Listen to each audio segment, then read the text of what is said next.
A Ukrainian woman told the Times of London that Russian soldiers killed her husband and then raped her inside her own home in a village near Kyiv, while the couple's son was crying in the boiler room on March 9.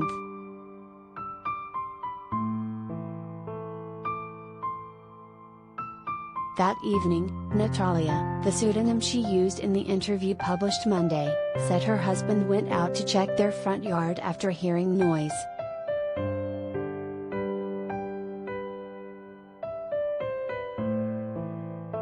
A few moments later she said she heard a gunshot.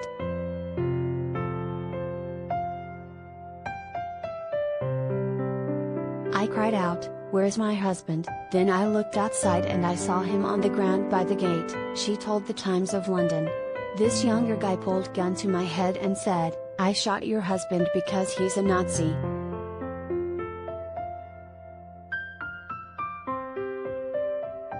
Then, she said, the two soldiers proceeded to repeatedly rape her, while her son was weeping in a nearby room.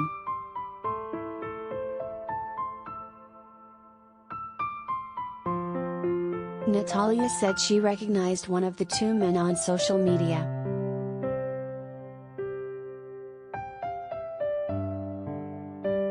This case will be the subject of an investigation, the first official look into sexual violence allegations against Russian forces, according to the Times of London, which was previewed by Ukraine's Prosecutor General Irina Venediktova on Facebook last week.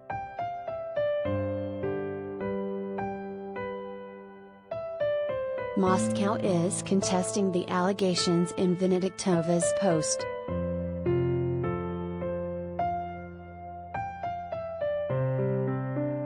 It is a lie, Dmitry Peskov, the Kremlin's press secretary, told reporters last week, according to an Interfax news agency report cited by the New York Times.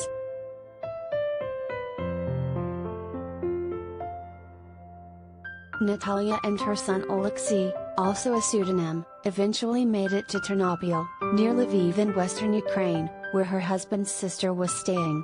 She said her husband's sister encouraged her to break her silence over the violence she endured.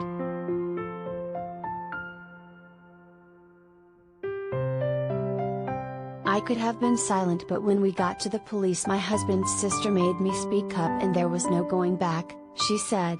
I understand that many people who have been hurt would stay silent because they are afraid. Lots of people don't believe terrible things like this happen.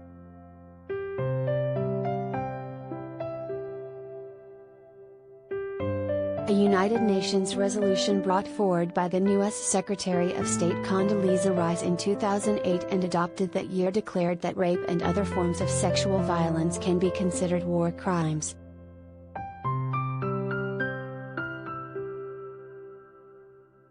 Maria Mezantseva, a member of Ukraine's parliament, told Sky News on Sunday that her country will be seeking expertise from the UK to support survivors.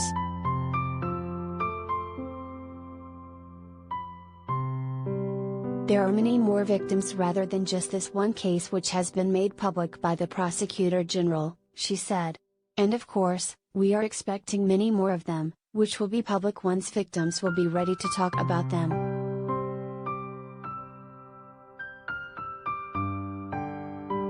Dmytro Kuleba, Ukraine's Minister of Foreign Affairs, accused Russian soldiers of rape at an event in Chatham House in London earlier this month, according to Reuters.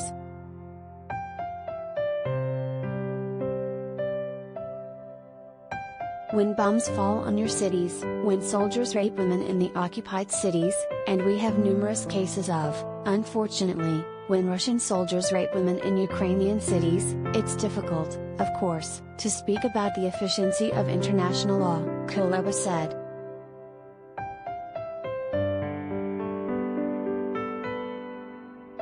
A report titled 2020 Country Reports on Human Rights Practices, Ukraine published by the U.S. State Department noted several instances of abuse against both men and women linked to the conflict in Donbas in eastern Ukraine, which started in 2014.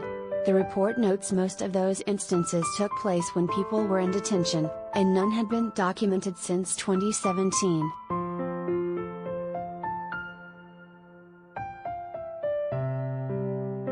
Beatings and electric shock in the genital area, Rape, threats of rape, forced nudity, and threats of rape against family members were used as a method of torture and mistreatment to punish, humiliate, or extract confessions, the report states.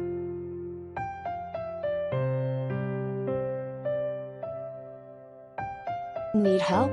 Visit RAIN's National Sexual Assault Online Hotline or the National Sexual Violence Resource Center's website.